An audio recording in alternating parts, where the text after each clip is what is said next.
అందరికీ నమస్కారం. నేను భారతదేశంలో పుట్టిన దాన్ని. నాకు ప్రజాస్వామ్య హక్కులున్నాయి. భావము వ్యక్తీకరించే హక్కు నాకు ఉంది కాబట్టి, నేను కొద్ది మాటలు ప్రస్తుతం మన దేశం ఎదుర్కొంటున్న అతిపెద్ద గడ్డు సమస్య విద్యార్థుల ఆందోళన. దానికి ప్రభుత్వం స్పందించకపోవడం. దాని మీద నా హృదయం స్పందించి నేను కొన్ని మాటలు రాసుకున్నాను. అవి మీ అందరితో షేర్ చేస్తాను. నేను పెద్ద కవయిత్రిని కానే కాదు. బట్ జస్ట్ నా హృదయ స్పందన ఇది. దేశమా, నా ప్రియ భారతదేశమా, అన్ని రంగాలలో నింగికెగిసిన నా దేశమా, గమనిస్తున్నావా విద్యార్థుల ఆర్తనాదాలు, చూస్తున్నావా వారి వీపు పైన పడిన లాఠీ చార్జ్ దెబ్బలు, ఏ కన్న తల్లి బిడ్డలు నడి రోడ్డున పడ్డారు, భవిష్యత్తును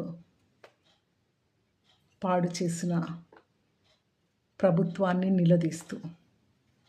కానీ ప్రభుత్వమేమో మూగదైపోయింది, గుడ్డిదైపోయింది. ఇలాంటి పరిస్థితులు ఏ దేశ విద్యార్థులకు రాకూడదు అని అంటున్నాను. కానీ నిజానికి మన దేశంలో తప్పించి వేరే దేశాల్లో ఇలా జరగవు. పదవీ వ్యామోహాలే తప్ప బాధ్యత లేని నాయకులు అమాయకపు పిల్లలను సమాధుల పాలు చేస్తున్నారు, రోడ్ల పాలు చేస్తున్నారు, హాస్పిటల్స్ పాలు చేస్తున్నారు. ఎవరిచ్చారు వీరికి అధికారం? ఎవరిచ్చారు ఈ పోలీసులకు అధికారం ఈ పిల్లల్ని కొట్టడానికి?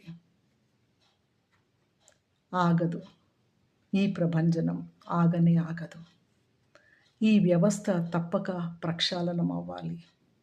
అయ్యేంత వరకు ఆగదు ఈ ప్రభంజనం.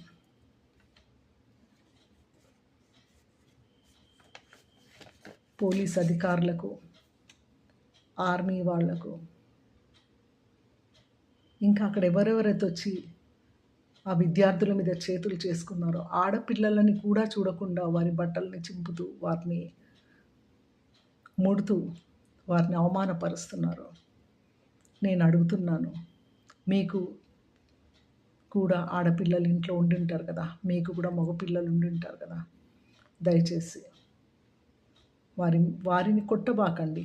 మన ప్రజాస్వామ్య దేశం కాబట్టి ఆందోళన చేసుకోవచ్చు. We have freedom of expression.